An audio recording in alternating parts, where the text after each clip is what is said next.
Welcome back to Cooking Gluten and Dairy Free with me, Dave D. Today we're going to be making some Maryland-style lump crab cakes. Gluten and dairy free, of course. We'll be using gluten and dairy free ingredients, but feel free to use whatever ingredients you want. In Maryland, they go heavy on the lump crab meat and light on the filling to maximize that crab flavor. Also, this recipe typically calls for egg, but I'll be making it egg-free. But again, feel free to use egg if you like. Let's get down to the biz. So since we're making this egg-free, we're going to start by making our egg substitute, which consists of ground flaxseed and water. So to a bowl, add 1 tablespoon of ground flaxseed and then 3 tablespoons of water. Give it a stir and let it sit for about 5 minutes to thicken. This is essentially equivalent to 1 beaten egg. This has no impact on flavor, so feel free to give it a try, but if not, you can use 1 regular egg. So the next step of our prep is to finely chop some parsley. We'll need about a half a cup worth. Nothing special here, just grab a bunch of parsley and cut it up until it's nice and fine. And that's it for our prep. Now we can start working on our crab cakes. So grab a large bowl and add 1 cup of dairy-free mayo. Make sure you use a spatula to collect all the mayo. Next, add a tablespoon of Dijon mustard. Next, add 1 tablespoon of hot sauce. If you want to level up the seafood flavor, feel free to use the Old Bay hot sauce if you can find it. Next, I'm going to add our thickened egg substitute. If you're using egg, add it at the very end so you can taste the sauce before adding the egg. Now we're going to add 1 tablespoon of W sauce. Next, add 1/4 cup of our finely chopped parsley. Grab a lemon, cut it in half, and add all the juice of half of a lemon. We'll use the other half a little later on.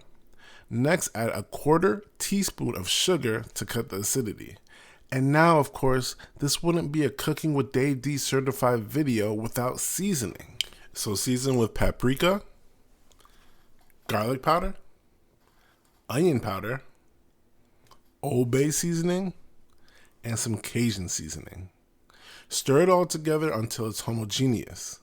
Now is a great time to mention that all the exact measurements and the full recipe will be in the description box below. Also, while you're down there, please hit the like button so we can get these delicious recipes to more people. So now is a good time to taste it and adjust to your preference. After you taste and adjust, this is the time the egg folks will add their eggs and mix it in. Please don't taste it with the raw egg because I don't have the money for you to sue me for salmonella poisoning. I just started this YouTube channel. Now it's time for the star of the show, our lump crab meat. I found this at Costco, but you can find it at most grocery stores' seafood section. If you think even for a minute of using that imitation crab meat, stop the video now, go look at yourself in the mirror, and tell yourself you deserve better than the fake stuff. Now come back and add 16 ounces of crab meat to the bowl. You want to be careful with the crab meat so you don't break up the lumps. So fold it in and take it nice and slow. When your sauce is incorporated, add your second 16 ounces of crab meat. And fold the crab meat in nice and slow, being careful not to break up the lumps. So I should note that crab meat is pretty expensive, so feel free to cut this recipe in half. Anyway, once your crab meat and sauce are mixed together, we're going to add a 1/4 cup of breadcrumbs to help our cake stay together and give them some body. Again, carefully fold in the breadcrumbs. So now we're going to make sure our crab cake mix is sticky enough to form a ball. So pick up a handful and make sure it forms into a steady ball. If it doesn't, add a little more breadcrumbs until you get it to form a ball that holds together. Now cover up your mix with plastic wrap and stick it in the refrigerator for about 30 minutes. This will help it firm up so we can easily form our crab cakes. So after 30 minutes, set your oven to 450 degrees.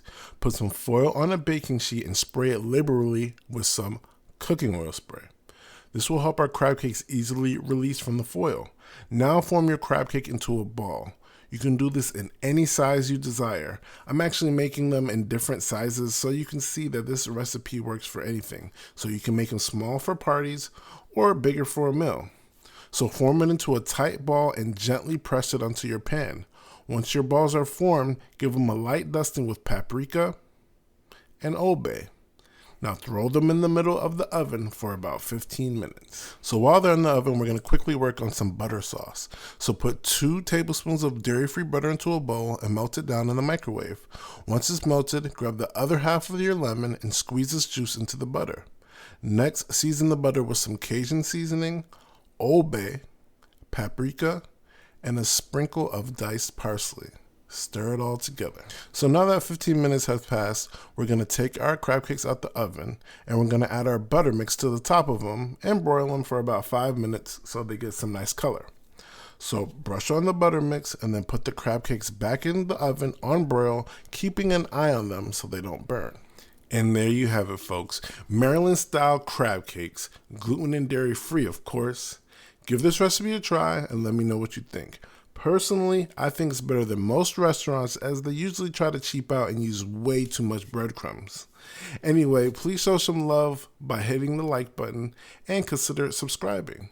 We make all kind of delicious food gluten and dairy free, but our recipes are universal and can be used with whatever ingredients you want. I really do appreciate you for watching, and we'll see you next time.